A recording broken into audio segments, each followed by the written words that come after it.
Hello everybody out there. My name is Ray Buzon and I wanted to go ahead and show you, I wanted to go ahead and share what I've learned from my comparison between the Sony STR-DH790 and the Yamaha TSR-700 from Costco, or they say the equivalent model of the RX-V6A. I don't have that one, so there's one discrepancy on the website that I've been seeing, which is the V6A is 7.2, but the TSR only says 7.1. I'm only using one subwoofer. I'll tell you kind of my scenario here, okay? But between the Sony and the Yamaha, I'm gonna give you kind of like what I was looking for, and may or may not profile from what you're looking for. But at the same time, hopefully you get to pull something out of it. And I'm not trying to make this video too long. What does that mean? Let's see what it is at the end, right? So I first got the Sony $749 regular price cost, Best Buy. Not sponsored by anybody, right? Got it because I'm coming from a sound bar. I have a 20-foot ceiling loft, so very open. I don't know if you can tell, there's a little bit of echo here.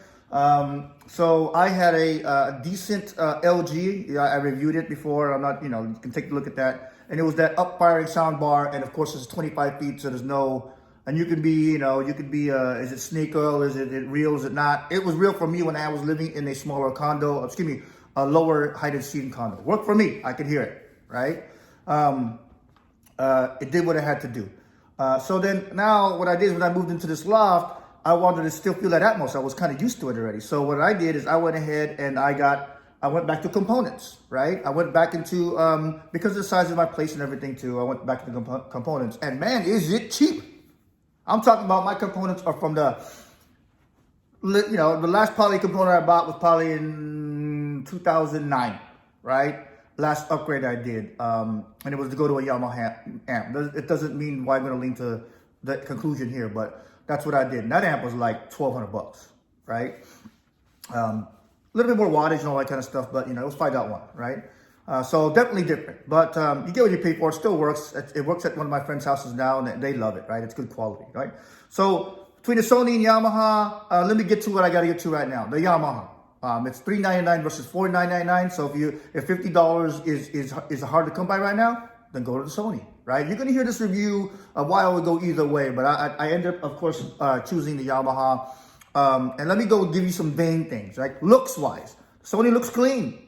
I don't think it looks like a traditional AV receiver, It's a cleaner look than, like, say, the comparable $399 Onkyo or the Denon that you can get at Costco, right? Those are all $399 versions, right?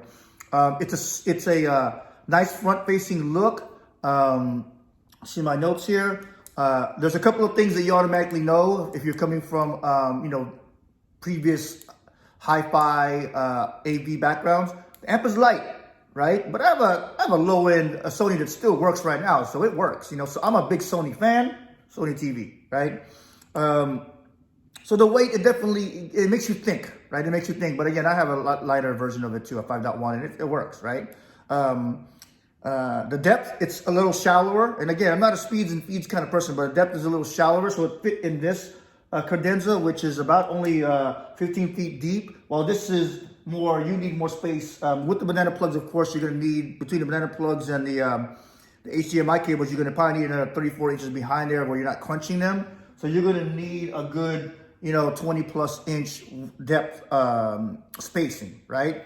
I like it up here because I plan to do a lot more reviews so I can pull all the plugs out in the back. And while we're talking about plugs, the Sony only have banana plugs for the center, front, and the front speakers, right? So 3 sets of banana plugs, if I recall. It did, yes it did.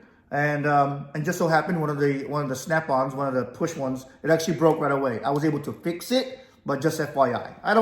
That's probably a one-off, right? Sony, I think, is still good quality, no matter what anybody says. The Yamaha has a totally different look. One single knob, I like it. Who touches the knobs anyway? It's on top because it looks good. Outside of it has to be on there because mine's not a shallow entertainment center, right? But so this one feels like a better amplifier. If you go old school and talk about weight and all that kind of stuff, right? but the look is different. So you have to kind of get used to the look. A lot of people out there say they don't like it. I like future looking stuff, right? I'm a techie. Quick specs. I'm running the Jamo 803s in the front and the 81 in the front. It's a kit. It's that $230 kit, which is a great price. This is not a review of that. So between the $230 and the $400, that's $630. I'm leveraging some old Cambridge for my Atmos height. And I had a nice 10-inch subwoofer from Clips before. You know, some of these brand names are old, right? But they do their job and they work, so you get what you pay for. That kind of thing, right? So $630 without tax. Buy a subwoofer as low as $75 to $100, or $730, and then get you some nice Atmoses. I'm just thinking about prices. Get you probably, let's just say 50 to 100, say another 100. So at under 900, you could easily get 800, 850 into a system that's going to sound really good. It's going to sound really good. Now, that's just overall. I want to give you a little bit of background on what's going on here. Hopefully, I'm staying on track here. Spec for now, some specs, because these are important specs to me. 90 watts per channel on the Sony, 100 watts on the Yamaha.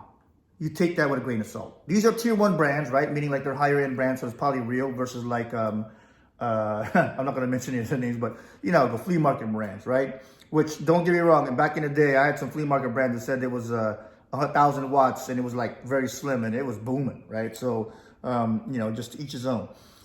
I had specs. My speakers are 8 ohms, so the both of them do 8 ohm. I think the Sony has a little bit more flexibility, so does the Yamaha, but I'm purely 8 ohm speakers.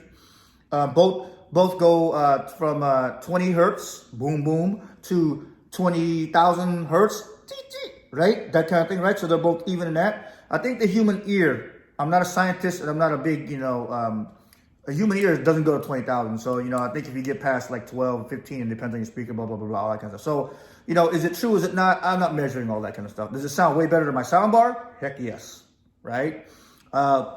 So those are the kind of, that's kind of like a depth of my speeds and feeds, right? Now, the setup, Sony's was a lot more graphical. And I'm going to say a lot quicker, right? Versus the Yamaha. Yamaha definitely works, right? Let me see if I can, there's a little delay sometimes on the Yamaha where you think it's not reading the remote, right? So, I don't know if you're going to be able to see this, but if I press setup right now, I just press setup, right? And it takes a while, and it shows up, then half a second. Can't see it, but that's what it does, right? The Sony was snappy, right? Don't know what's showing on this dang Xbox here. Press Y. Don't want to see the achievement. Get out of here. Okay? So, you know, then if you want to get out of it, you just press setup again, boom, and you're out of it. Can't see it, but boom, it's out of it, right? So, does it work? It works, right? Just be a little bit of patient for it. Are you going to go into the config on the setup after you do it the first time? For the first maybe couple of days, if you're really trying to get to that quick sound you have, and I'll talk about that a little bit later, you will, but, you know, just understand that that's a little bit slower. Price $349 street price, MSRP, excuse me, on the Sony versus $399 at Costco for the TSR-700. They both have Wi-Fi, Bluetooth, and they both have Ethernet. DHCP, you know, they do both do 2.2. I'm not going to talk about the future upgrades for Yamaha because, you know, I get vaporware, you know what I mean? Like it's not here yet type of thing, right? But they say they're going to be able to upgrade it with software. Now, I see that. I've seen 2 updates. Let me give you a little story on Yamaha. I've seen 2 updates so far since I got it, and it's only been about a week. The first upgrade was 1.26. I think it's 1.26, and that is because I got it a little bit after the 17th, maybe the same day. I did over the network, and then I did it again over USB because I was having a little bit of glitchy problems, probably on me because I was unplugging things and all that kind of thing, right? So I rebooted it basically and did a USB upgrade, which I prefer. I'm new to AV receivers being able to do network upgrades, right? But you'll see the screens eventually, and I'll pop that in when I do what the tips and tricks are for the Yamaha video, right? They do Dolby Atmos, which is what I'm looking for. They do both do 7.2 or excuse me 7.1. Again, the again, the Yamaha, I have the 700, TSR-700, set only 7.2. I do have two subwoofers, but I don't need it for this space. It sounds good enough for me. Maybe I'll try that later, and I'll do a review on that with two subwoofers versus one, right? I always put my subwoofer next to my couch, right? So I don't bother my neighbors. Imagine a 20-foot, imagine a loft that is about 40 feet by 40 feet and 25 feet. Imagine the echo that my neighbors get, right? So I always tune it, you know, using your auto configuration. Then I change it around, right? And I kind of lower the sub a little bit to get to what I need to get to. They both do 4K pass through. Future vaporware, Yamaha's gonna do 8K. I don't have 8K, right? So, you know, 4K is perfectly fine. They have that music cast on the Yamaha, which is cool. I use Tidal, right? I only use Tidal, and it doesn't bring over my collection, right? It doesn't bring over my playlist, so it's kind of hard for me to use that, but I have no problem. I have multiple iPads and all that kind of thing, so it's not a really big problem with me. And then the USB, though, you get to put USBs on here from your upgrades and all that kind of stuff, and being able to do other things on your AV, on your receiver. The USB on the Yamaha is in the front, so that's pretty cool and very useful. And then the multi-zones, the Yamaha has more zones. I'm not using zones today. I use for zones and that kind of a feature, I use just Alexa. I have Alexa at almost every single, around spaced out, at least no more than 10, 15 feet. Look at Alexa. Alexa, stop. Right, so, and that's what I use for like my zones, because back in the day, I would have to install speakers and wire my whole house to have a, you know, upstairs patio, entertainment room, kitchen, all that kind of thing. So don't need that. So that's the reason I don't really need that part. But if you do go to like 7.1, all that kind of stuff, it takes over that anyway. And then the Yamaha has pre-outs. I don't have any use for pre-outs right now. So really, to me, the Yamaha sounds.